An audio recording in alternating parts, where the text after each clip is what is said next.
Lori Lightfoot, the first Black woman and the first openly gay person ever to serve as mayor of Chicago, on Tuesday became a one-term mayor, maybe helped in part by my vote against her. Mayor Lori Lightfoot finished third in Tuesday's election with 16.89% of the vote, behind former Chicago Public Schools CEO Paul Vallas at 33.95% and Cook County Commissioner Brandon Johnson with 20.32%. Vallas and Johnson will face off in the April 4th runoff. Lightfoot will play out her term, which ends in May. Now, and this is a little petty of me, but I'm going to show it to you anyway. Following her defeat, Lori Lightfoot was spotted at a local Walgreens, leaving with a pack of Modelo's. So while her time as Chicago mayor may come to an end, Modelo time is forever. Modelo time is forever. Now, I mentioned that I didn't vote for her, so I want to talk a little bit about why that is and some of the controversies she had when she was the mayor. So Axios Chicago reported that in 2020, Lightfoot's police department clashed with protesters during uprisings after the killing of George Floyd, and Chicagoans watched as looters ransacked Michigan Avenue. The mayor ordered downtown bridges raised in an effort to control the crowds.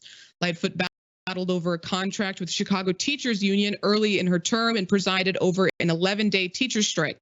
The mayor and CTU fought over COVID safety protocols, which kept kids out of school for 5 days in early 2022. And now Axios has a bit of a right-wing spin to it, so I want to give some context, particularly to the criticisms of her response to the George Floyd protests in Chicago.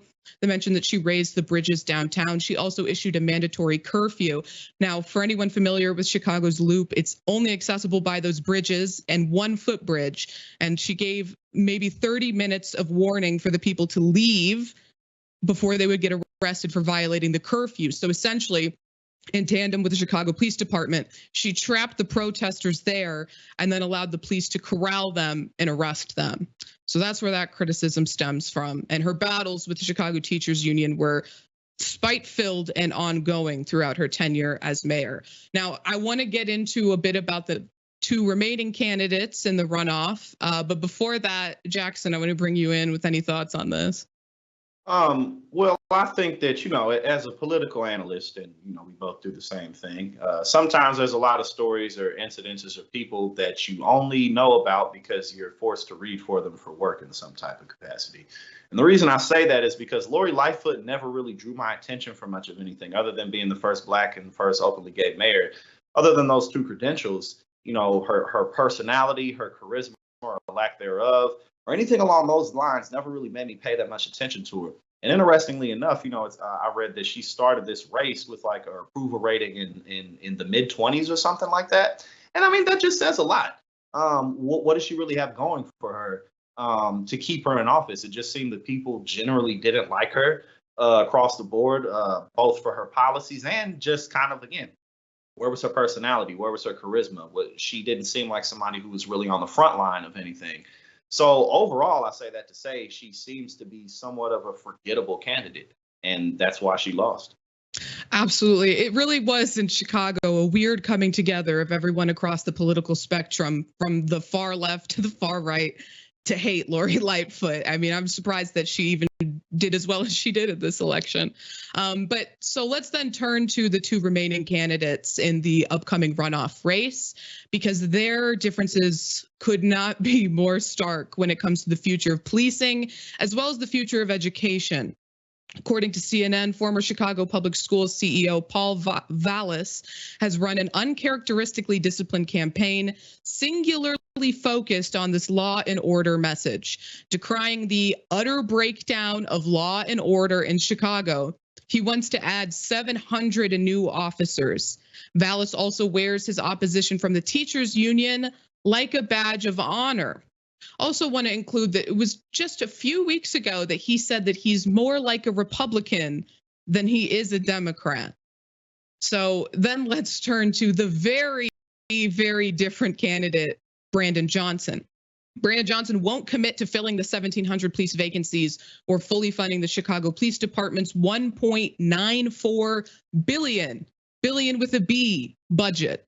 In fact, he wants to cut at least $150 million from the police budget by reducing the number of supervisors and raising the ratio between bosses and rank and file officers. From CNN, the cornerstone of his anti-violence strategy is the Tax the Rich plan to roll $1 billion in new spending on public schools, transportation, new housing, healthcare, mental health, and job creation. He wants to train and promote 200 new detectives, launch a comprehensive efficiency audit, close CPD's Home and Square facility, erase a racist gang database, and end the 3-year, $33 million ShotSpotter contract. So I voted for Brandon Johnson in the first round of voting this week. I fully support him in the runoff election. I urge everybody in Chicago to vote for Brandon Johnson. Don't get fooled by the Republican. Self-admitted Republican. But I mean, it is, Jackson, interesting that in cities like Chicago, even a Republican has to run as a Democrat because they know they don't stand a snowball's chance in hell running with an R next to their name. Well, I was actually just going to ask you about that because even though, the law and order candidate, obviously that's much more of a conservative approach. But is the political disparity that big in Chicago, even though it's a very democratic city? Are people really that divided in terms of policy approach? Because, Chicago's relatively well known for crime in terms of how it gets talked about in the media, especially by Republicans. So is that really one of the bigger concerns that people have? Because, yeah, crime's bad in Chicago, but crime's bad anywhere where there's poverty. So, so that's basically what I'm asking. Like, is that really people's bigger concerns there? Or what do you think is the vibe of the race? It's an effective messaging, I think. And I think that there is this sort of myth that Chicago is uniquely violent when, if you look at it, by the data, it's not one of the number one cities for gun violence or homicide or violent crime itself. But when you have these local news stations that are constantly showing footage of instances of violent crime and sensationalizing them to people, who don't live in the neighborhoods where violent crime tends to happen. They don't live in these impoverished communities with the lack of resources and poor education. They easily fall victim to it. So it's definitely something that candidates need to address. But I think that Paul Vallas is really underestimating the importance of education in this election, because that is a huge issue for, Chicago voters. And Brandon Johnson has been, very proud of being endorsed by the teachers union, where Paul Vallas is literally bragging that he is hated by the teachers union. When I think there's a lot more votes to be won in that field. And I think that Brandon Johnson still stands a really good chance of winning this runoff because of all of the voters up for grab who voted for Chewy, who is a progressive congressman from Chicago's West Side. Willie Wilson had a strong showing, and even Lori Lightfoot voters. Whereas I think Paul Vallas might have hit his threshold, but we'll just have to see. But yeah, crime definitely does play a role in elections in Chicago. The messaging definitely helped him leading up to this first round of voting. Yeah, because that's kind of what I figure. I mean, I'm from St. Louis, and and a lot of it's per capita and stuff, and it's higher than Chicago. But again, violence and stuff is pretty much the same anywhere you go where there's poverty, in terms of the type of conditions. But that's pretty hilarious that Vallas is bragging about being disliked by some of the most essential people in society. You know what I'm saying? Bro, just run as a Republican. It's okay. Right.